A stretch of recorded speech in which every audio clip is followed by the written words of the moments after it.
2 अक्टूबर का दिन मैं कभी नहीं भूल सकता। ऐलान के दिन इस इंसान ने बिहार की जनता जो सुकून में है, गांधी जी की मूर्ति, गांधी जी की तस्वीर, गांधी जी का मंच जहां हर लोग पहले माथा टेक रहे थे, उस मंच से कहा 2 अक्टूबर के दिन कि पार्टी आज इलेक्शन जीतेगी, कल से दारू चालू कर देंगे बिहार में। जनता अजीब भूल जाती है चीजों को। चलिए उनकी जनसुराज फाइल्स में कुछ पैटर्न का खुलासा करना जरूरी है। एक पैटर्न जो हमने रिसर्च से जाना बहुत जरूरी है समझना। सबसे पहली तकलीफ की बात कि युवाओं के साथ धोखा हुआ बिहार में, युवाओं के साथ इमोशनल अत्याचार हुआ बिहार में, युवाओं के साथ इमोशंस के साथ खिलवाड़ हुआ बिहार में। प्रशांत जी इलेक्शन हारने वाले हैं, ये सब जानता, पूरा बिहार जानता, फिर भी ये प्रेस कॉन्फ्रेंस इसलिए नहीं है। उनके दिल पे ये लगना चाहिए कि अगर आप इतने लोगों का दिल तोड़ दोगे तो गली गली में आपके खिलाफ आवाज उठने लगेगी। आपने दिल तोड़ा है मीडिया का, आपने दिल तोड़ा युवाओं का, आपने दिल तोड़ा महिलाओं का, आपने दिल तोड़ा मुसलमानों का, आपने दिल तोड़ा पंडितों का, आपने दिल तोड़ा यादवों का, आपने जातिवाद में भी कुछ नहीं कसर छोड़ी। अरे किसी को तो छोड़ देते। ये फाइल्स बहुत जरूरी है बिहार के लिए। तो पहला पड़ाव चलते हैं, अभी महिलाओं से शुरू करते हैं। जिस फिल्म को हिट होना होता है ना, सुपर हिट, उसको महिलाएं पसंद करती हैं।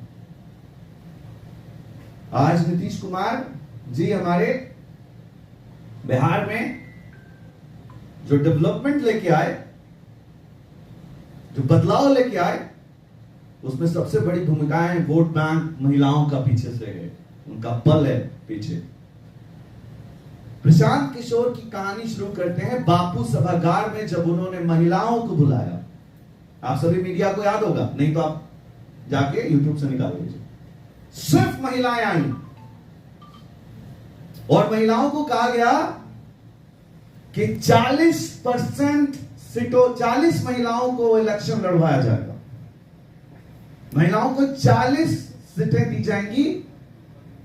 अगर वादा मन से किया गया, तो मुझे दुख इस बात का भी कि वहां हमारे प्रशांत जी की पत्नी भी मौजूद थी। उसी दिन उन्होंने उनको इंट्रोड्यूस किया बिहार से। यार इंसान अपनी पत्नी के सामने भी झूठ नहीं बोलता है। आप सब एक इंसान हो, पहले बाद में सोचना घर पे, कम से कम अपने बच्चों के सामने झूठ नहीं बोलता कोई, क्योंकि उसी के साथ रहना है। पत्नी के साथ झूठ नहीं बोलता कोई, क्योंकि उसी के साथ रहना है। मन से पत्नी को खड़ा करके कहा कि 40 महिलाओं को सीट देंगे, 40 महिलाओं को। परसेंटेज निकाला हमने, एनालिटिक्स बनाया इसका, ये सारी कागजात मैं आपके सामने रख रहा हूं सबूत के साथ। तो महिलाओं का परसेंटेज क्या है भाई? महिलाओं का परसेंटेज 11.6% है। फिर इसने क्या किया? इस इंसान ने अजीब काम किए, कहा हम धर्म की राजनीति करते। मुसलमानों की 2 मीटिंग हुई बिहार के अंदर में। हमारा मुसलमान ना बहुत मासूम है, सारे लड़ाइयों को सामने से खरीद लेता है।